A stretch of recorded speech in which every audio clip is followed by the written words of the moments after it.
Good morning दोस्तों, स्वागत है आपका आज के मुख्य समाचारों में। जी हां दोस्तों, आपको यहां पर देखने को मिलेंगी सुबह से लेकर शाम तक की तमाम बड़ी खबरें मुख्य समाचार ब्रेकिंग न्यूज अपडेट्स के रूप में। तो चलिए दोस्तों, जान लेते हैं आज की पहली बड़ी खबर। राजस्थान में नए साल से 450 रुपए में मिलेगा सिलेंडर। उज्ज्वला और बीपीएल कनेक्शन धारियों को मिलेगा लाभ, सीएम भजनलाल ने किया ऐलान। जी हां दोस्तों, राजस्थान में उज्ज्वला और बीपीएल गैस कनेक्शन धारियों के लिए अच्छी खबर है। दरअसल दोस्तों, भजनलाल सरकार 1 जनवरी से इन कनेक्शन धारकों को एलपीजी सिलेंडर 450 रुपए में देगी। मुख्यमंत्री भजनलाल शर्मा ने बुधवार को टोंक में इसकी घोषणा की। दोस्तों, मुख्यमंत्री बुधवार को टोंक में विकसित भारत संकल्प यात्रा के शिविर में शामिल हुए थे। दोस्तों, भजनलाल सरकार ने Indira Gandhi gas cylinder subsidy योजना का नाम बदलकर अब रसोई गैस सिलेंडर सब्सिडी योजना कर दिया है। योजना का लाभ लेने के लिए उपभोक्ताओं को विकसित भारत संकल्प यात्रा शिविर में इसके लिए रजिस्ट्रेशन करवाना होगा। इससे पहले फूड एंड सप्लाई डिपार्टमेंट ने प्रस्ताव बनाकर मुख्यमंत्री को भिजवाया था। विधानसभा चुनाव से पहले बीजेपी ने इसे अपने घोषणा पत्र में भी शामिल किया था।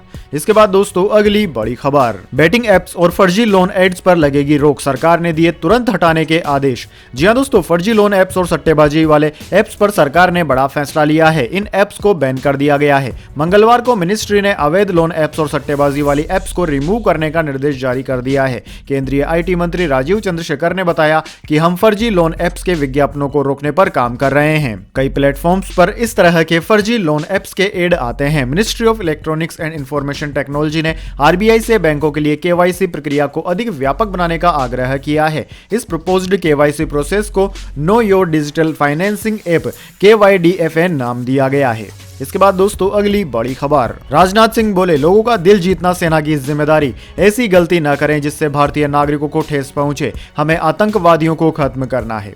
जी हां दोस्तों, रक्षा मंत्री राजनाथ सिंह ने गुरुवार को जम्मू कश्मीर में सुरक्षा हालात का जायजा लिया। उन्होंने सेना से कहा कि आप देश के रक्षक हैं, लेकिन मैं आपसे अनुरोध करना चाहता हूं कि देश की सुरक्षा सुनिश्चित करने के अलावा लोगों का दिल जीतना भी आपकी जिम्मेदारी है। सेना को ऐसी कोई गलती नहीं करनी चाहिए जिससे किसी नागरिक यानी कि भारतीय नागरिक को ठेस पहुंचे। कश्मीर के राजौरी में 21 दिसंबर को आतंकवादियों ने सेना के 2 वाहनों पर घात लगाकर हमला किया था। दोस्तों, इस हमले में 4 जवान शहीद हो गए थे। सेना ने पूछताछ के लिए पुंछ इलाके के 8 लोगों को कस्टडी में लिया था। बाद में इनमें से 3 की लाशें मिली थी। इसके बाद से ही घाटी में तनाव फैला है। राजनाथ सिंह उन परिवारों से भी मिले जिनके सदस्यों के शव मिले थे। इसके बाद दोस्तों, अगली बड़ी खबर। भारत जोड़ो यात्रा के बाद राहुल की भारत न्याय यात्रा 14 जनवरी से 20 मार्च तक चलेगी। मणिपुर से मुंबई तक 14 राज्य 6200 किलोमीटर का है सफर। जी हां दोस्तों, 2024 लोकसभा चुनाव से पहले कांग्रेस सांसद राहुल गांधी भारत न्याय यात्रा शुरू करेंगे। यह 14 जनवरी से मणिपुर से शुरू होकर 20 मार्च को मुंबई में खत्म होगी। इस दौरान यात्रा 14 राज्य और 85 जिलों को कवर करेगी। इस दौरान राहुल गांधी बस से और पैदल 6200 किलोमीटर से ज्यादा की यात्रा करेंगे। दोस्तों, कांग्रेस महासचिव केशव वेणुगोपाल और जयराम रमेश ने बुधवार को पार्टी हेडक्वार्टर में मीडिया को बताया कि भारत जोड़ो यात्रा के बाद कांग्रेस पार्टी भारत न्याय यात्रा करेगी। इसके बाद दोस्तों, अगली बड़ी खबर। अयोध्या में जन्मभूमि परिसर में 7 और मंदिर बनेंगे। इनमें ऋषि मुनियों और राम भक्तों की मूर्ति लगेगी। 2024 में कंप्लीट हो जाएगा। जी हां दोस्तों, अयोध्या में प्रभु श्री राम जन्मभूमि के मंदिर का लोकार्पण 22 जनवरी को होगा। मंदिर परिसर में 7 और मंदिर बन रहे हैं। इनमें भगवान राम के गुरु महर्षि वशिष्ठ, महर्षि विश्वामित्र, रामायण लिखने वाले महर्षि वाल्मीकि, अगस्त्य मुनि, राम भक्त केवट, निशांत राज और शबरी के मंदिर शामिल है। यह अभी 2024 में कंप्लीट हो जाएंगे। इसके बाद दोस्तों, अगली बड़ी खबर। दिल्ली समेत पूरे उत्तर भारत में कोहरे का अलर्ट, बारिश के बाद पड़ने वाली है कड़ाके की सर्दी। आईएमडी ने दिया अपडेट। जी हां दोस्तों, देश की राजधानी दिल्ली एनसीआर सहित पूरे उत्तर भारत में इस वक्त घना कोहरा छाया हुआ है। सड़कों पर विजिबिलिटी रात के वक्त कुछ स्थानों पर 0 तक हो जाती है। यही वजह है कि मौसम विभाग ने दिल्ली, एनसीआर, उत्तर प्रदेश, राजस्थान और हरियाणा सहित तमाम उत्तर भारत में कोहरे का अलर्ट जारी किया है। मौसम वैज्ञानिक कुलदीप श्रीवास्तव ने न्यूज 18 से बातचीत में कहा है कि अगले 1 सप्ताह के दौरान हिमाचल प्रदेश, उत्तराखंड और जम्मू कश्मीर में बर्फबारी की संभावना है। हालांकि फिलहाल नए साल तक ठंड में ज्यादा बढ़ोतरी होने की उम्मीद नहीं है। दावा किया गया है कि 31 जनवरी से 2 जनवरी तक उत्तर भारत में वेस्टर्न डिस्टर्बेंस के चलते बारिश की संभावना है, जिसके कारण कड़ाके की सर्दी पड़ सकती है। वहीं दोस्तों, अगले 2 दिन पूरे उत्तर भारत में घना कोहरा छाया रहेगा। दिल्ली एनसीआर में प्रदूषण और ठंड की दोहरी मार जारी है। शीतलहर के साथ साथ कोहरा और वातावरण में जमी प्रदूषण की परत राजधानी को गैस चैम्बर की तरह बना रहे हैं, लेकिन अभी भी ठंड पिछले साल की तुलना में कम पड़ रही है। इसके बाद दोस्तों, अगली बड़ी खबर। पाकिस्तान के पूर्व विदेश मंत्री की गिरफ्तारी का वीडियो सुप्रीम कोर्ट ने बेल दी थी, पुलिस जेल के गेट से दौड़ा कर ले गई। जी हां दोस्तों, पाकिस्तान के पूर्व विदेश मंत्री और इमरान खान की पार्टी पाकिस्तान तहरीक इंसाफ पीटीआई के नेता शाह महमूद कुरैशी की बुधवार को गिरफ्तारी का वीडियो वायरल हो रहा है। दरअसल दोस्तों, कुरैशी सीक्रेट लेटर केस में जेल में थे। सुप्रीम कोर्ट ने उन्हें पिछले हफ्ते बेल दे दी थी। बुधवार को रिहाई के वक्त वो जेल के गेट पर पहुंचे तो वहां पुलिस मौजूद थी। कुरैशी मीडिया को करीब बुलाकर भाषण देने लगे। पुलिस अफसरों से यह बर्दाश्त नहीं हुआ और वे कुरैशी को दौड़ाते हुए करीब घसीटते हुए वैन तक ले गए। वैन के गेट पर भी इमरान के इस करीबी नेता का जोश ठंडा नहीं पड़ा और वो लगातार भाषण देने की कोशिश करते रहे। पुलिस वालों ने उन्हें जबरदस्ती वैन में बिठाया और ले गए। इसके बाद दोस्तों, अगली बड़ी खबर। हर साल मिलेंगे 1 करोड़ इलेक्ट्रिक वाहन, 5 करोड़ लोगों को मिलेगा रोजगार, नितिन गडकरी ने कहा। जी हां दोस्तों, भारत में इलेक्ट्रिक वाहनों की डिमांड तेजी से बढ़ रही है। पिछले कुछ सालों में देश में इलेक्ट्रिक व्हीकल सेगमेंट में जबरदस्त ग्रोथ देखी गई है और इंडस्ट्री के एक्सपर्ट से लेकर सरकार तक को इस बात का पूरा भरोसा है कि आने वाले समय में और भी बेहतरी होगी। केंद्रीय सड़क परिवहन एवं राजमार्ग मंत्री नितिन गडकरी ने दिल्ली में चल रहे ईवी एक्सपो 2023 में कहा कि 2030 तक भारत में हर साल करीब 1 करोड़ इलेक्ट्रिक वाहनों की बिक्री होगी और इससे लगभग 5 करोड़ जॉब्स जनरेट होंगे। नितिन गडकरी ने कहा कि आज भारत दुनिया में 30% फॉसिल फ्यूल की खपत करता है और हमारी ज्यादातर निर्भरता आयात पर ही है। हम करीब 16 लाख करोड़ रुपए केवल पेट्रोल, डीजल और क्रूड ऑयल के आयात पर खर्च कर रहे हैं, जो कि राष्ट्र के जीडीपी का लगभग 3% है। यह दुर्भाग्यपूर्ण है कि देश के ट्रांसपोर्टेशन सेक्टर का 85% जरूरतें केवल आयातित फॉसिल फ्यूल से ही पूरी होती है।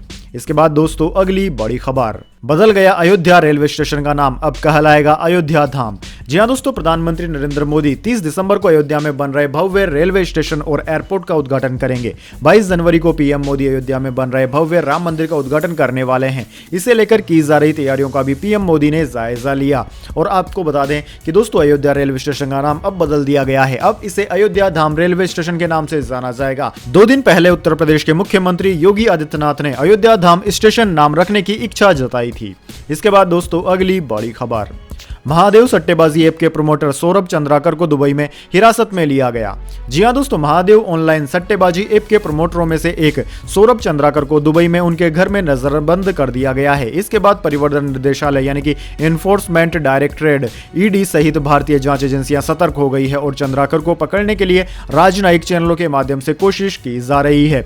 आधिकारिक सूत्रों ने बुधवार को यह जानकारी दी। उन्होंने कहा कि ईडी करोड़ों रुपए के मनी लॉन्ड्रिंग मामले में जल्द ही एक नया आरोप पत्र भी दाखिल कर सकती है। इसके बाद दोस्तों, अगली बड़ी खबर। पूर्व क्रिकेटर निकला ठग, होटल ताज को लगाया 5.53 लाख का चूना, ऋषभ पंत से भी ठगे 1.63 करोड़। जी हां दोस्तों, नई दिल्ली के चाणक्यपुरी थाने की पुलिस ने हरियाणा के एक ठग को गिरफ्तार किया है। वह हरियाणा के लिए अंडर 19 क्रिकेट खेल चुका है। आरोपी की पहचान मृणांक सिंह के रूप में की गई है। उसने जुलाई 2022 में ताज पैलेस होटल से 5,53,000 रुपए की धोखाधड़ी की थी। तब उसने दावा किया था कि वह आईपीएल की मुंबई इंडियंस टीम का प्रतिनिधित्व कर रहा है। जांच के दौरान पता चला कि आरोपी मृणांक सिंह ने कर्नाटक के वरिष्ठ आईपीएस अधिकारी होने का झांसा देकर भारत भर में कई लग्जरी होटल के मालिकों और प्रबंधकों के साथ धोखाधड़ी की। उसके धोखाधड़ी के शिकार लोगों में टीम इंडिया के इंटरनेशनल क्रिकेटर ऋषभ पंत भी शामिल हैं, जिनके साथ 2020-21 में 1.63 करोड़ रुपए की धोखाधड़ी की गई थी। इसके बाद दोस्तों, अगली बड़ी खबर। सेंचुरियन में सेंचुरी जड़ केएल राहुल ने रच दिए कई कीर्तिमान, 70 साल पुराने रिकॉर्ड को भी छुआ।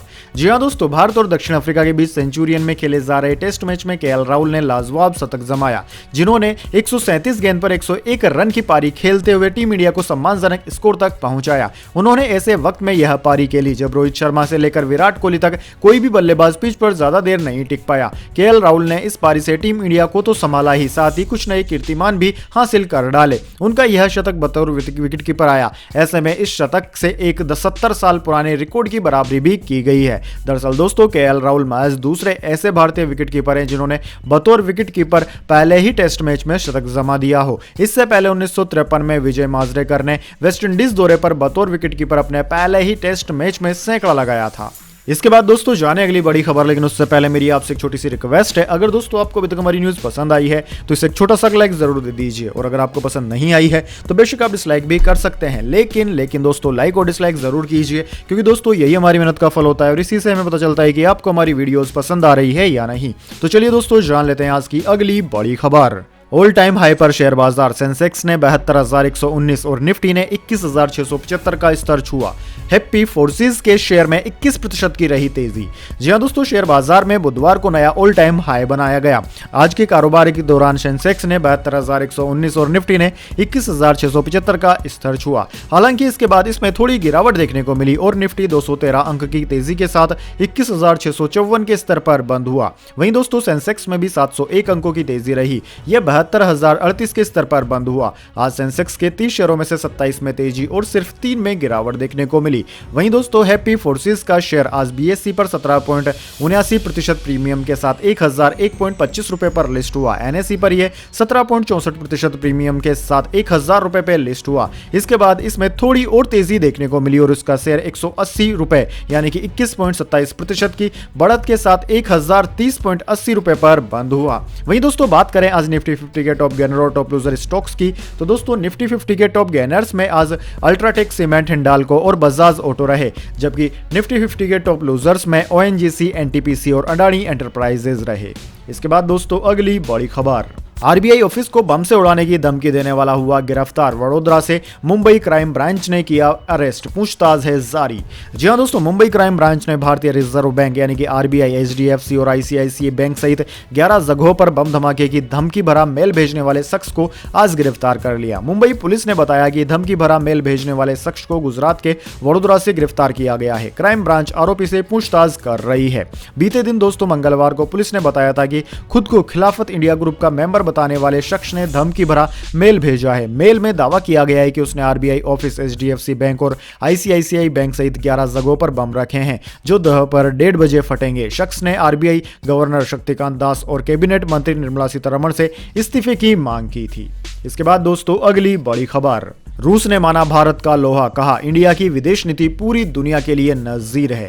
जी हां दोस्तों, विदेश मंत्री एस जयशंकर रूस के 5 दिनों के दौरे पर हैं। इस दौरान उन्होंने रूस के विदेश मंत्री सरगई लावरोव से मुलाकात की। जयशंकर के इस दौरे को दोनों देशों के संबंधों के लिहाज से बहुत अहम माना जा रहा है। विदेश मंत्री जयशंकर ने कहा कि भारत और रूस के संबंध बहुत मजबूत और स्थायी रहे हैं। उन्होंने इस दौरान अपनी रूसी समकक्ष सरगई लावरोव से मुलाकात की। इस दौरान द्विपक्षीय संबंधों सहित विभिन्न मुद्दों पर बातचीत हुई। जयशंकर ने कहा कि प्रधानमंत्री मोदी और रूस के राष्ट्रपति व्लादिमीर पुतिन लगातार संपर्क में बने हुए हैं। उन्होंने कहा कि हमारे संबंध बहुत मजबूत रहे हैं। मुझे लगता है कि हमारे संबंध बहुत रणनीतिक रहे हैं। इस बार हम 6 बार मुलाकात कर चुके हैं और यह हमारी 7वीं बैठक है।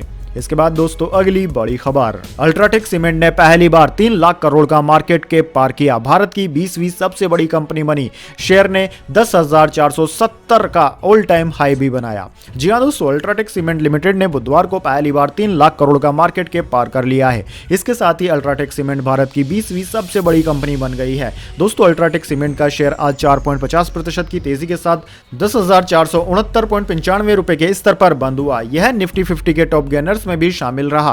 कारोबार के दौरान अल्ट्राटेक सीमेंट के शेयर ने 10,470 का ऑल टाइम हाई और 52 वीक हाई भी बनाया। इसके साथ ही कंपनी का मार्केट कैपिटलाइजेशन भी बढ़कर 3.01 लाख करोड़ रुपए हो गया है।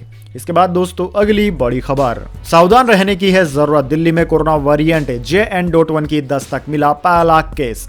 जी हां दोस्तों, देश की राजधानी दिल्ली में कोरोना वायरस के सब वेरिएंट JN.1 का पहला केस बुधवार को दर्ज किया गया। दिल्ली के स्वास्थ्य मंत्री सौरभ भारद्वाज ने इसकी जानकारी दी। उन्होंने बताया कि 3 लोगों के सैंपल जीनोम सीक्वेंसिंग के लिए भेजे गए थे। इनमें से एक की रिपोर्ट JN.1 से पॉजिटिव पाई गई है, वहीं 2 ओमिक्रॉन से संक्रमित हैं। एक्सपर्ट्स के मुताबिक JN.1 के लक्षण सर्दी और बुखार होते हैं। ये माइल्ड होता है लेकिन सावधानी बरतनी जरूरी है। दिल्ली में वैसे दोस्तों एक्टिव केस की संख्या फिलहाल 35 से ज्यादा है। 9 नए मामले बुधवार को दर्ज किए गए। एक 28 साल के शख्स की मौत भी हो गई है जो दूसरी बीमारियों से भी ग्रसित था। मौत की वजह कोरोना नहीं है। वह व्यक्ति दिल्ली का भी नहीं था, बल्कि उसे हाल ही में दिल्ली रेफर किया गया था। इस व्यक्ति के सैंपल को भी जीनोम सीक्वेंसिंग के लिए भेजा गया है। इसके बाद दोस्तों अगली बड़ी खबर, सदी के अंत तक दुनिया का सबसे बड़ा आर्थिक महाशक्ति होगा भारत। 2080 के बाद चीन और अमेरिका से ज्यादा होगी जीडीपी। जी हां दोस्तों, इसी सदी के अंत तक भारत दुनिया का सबसे बड़ा आर्थिक महाशक्ति बन जाएगा। भारत का जीडीपी चीन के जीडीपी से 90% बढ़ा और अमेरिका की जीडीपी से 30% ज्यादा होगा। Centre for economics and business research ने अपने latest world economic league table report में यह बातें कही है। बिजनेस स्टैंडर्ड के हवाले से आई इस रिपोर्ट के मुताबिक centre for economics and business research ने कहा कि 2024 से लेकर साल 2028 तक भारत औसतन 6.5% की दर से लगातार आर्थिक विकास करेगा, जिसके बाद 2032 तक भारत जापान और जर्मनी को पीछे छोड़ दुनिया की तीसरी बड़ी अर्थव्यवस्था होगा। CEBR के मुताबिक अपने डेमोग्राफिक स्टेटमेंट और प्रोजेक्शंस की बदौलत 2080 के बाद भारत चीन और अमेरिका को पीछे छोड़कर दुनिया का सबसे बड़ा आर्थिक महाशक्ति बन चुका होगा। इसके बाद दोस्तों अगली बड़ी खबर, भाषा विवाद को लेकर बेंगलुरु में प्रदर्शन, हिंदी अंग्रेजी भाषा के साइन बोर्ड्स पर काली पोती, मांग बोर्ड पर 60% कन्नड़ का नियम तुरंत लागू हो। जी हां दोस्तों, बेंगलुरु में भाषा विवाद को लेकर बुधवार को कई जगह पर प्रदर्शन हुए। प्रदर्शनकारियों ने केम्पेगौड़ा एयरपोर्ट, होटल, दुकानों और प्राइवेट कंपनियों के ऑफिस के बाहर तोड़फोड़ की। उपद्रवियों ने उन जगहों को निशाना बनाया जिनके साइन बोर्ड्स पर कन्नड़ के बजाय हिंदी या अंग्रेजी भाषा लिखी है। प्रदर्शनकारियों ने ऐसे साइन बोर्ड्स फाड़ दिए या उन पर काली पोत दी। दरअसल दोस्तों, वृहत बेंगलुरु महानगर पालिका BBMP ने 25 दिसंबर को एक आदेश जारी किया था, जिसमें शहर की सभी दुकानों, होटल्स और मॉल्स में लगे साइन बोर्ड पर 60% कन्नड़ भाषा अनिवार्य कर दी थी। इसके लिए दुकानों के मालिकों को 28 फरवरी तक का समय दिया गया है। ऐसा न करने पर दुकानों का लाइसेंस रद्द कर दिया जा सकता है। BBMP की ओर से यह आदेश आने के बाद लोगों ने प्रदर्शन शुरू कर दिया, जिसकी मांग है कि यह आदेश तत्काल प्रभाव से लागू कर दिया जाए। वैसे दोस्तों, आपको क्या लगता है, इस तरह के नियम पूरे देश में बनने चाहिए या फिर नहीं? कमेंट बॉक्स में अपनी राय जरूर दीजिए। तो दोस्तों, यह थी आज की तमाम बड़ी खबरें। इसके बाद दोस्तों बारी आती है आज के माइंड क्यूज क्वेश्चन की। जी हां दोस्तों, एक आसान से सवाल का जवाब देकर आप जीत सकते हैं एक सरप्राइज गिफ्ट हमारे यूट्यूब चैनल की ओर से। तो दोस्तों, आज का सवाल आपकी स्क्रीन पर आ चुका है।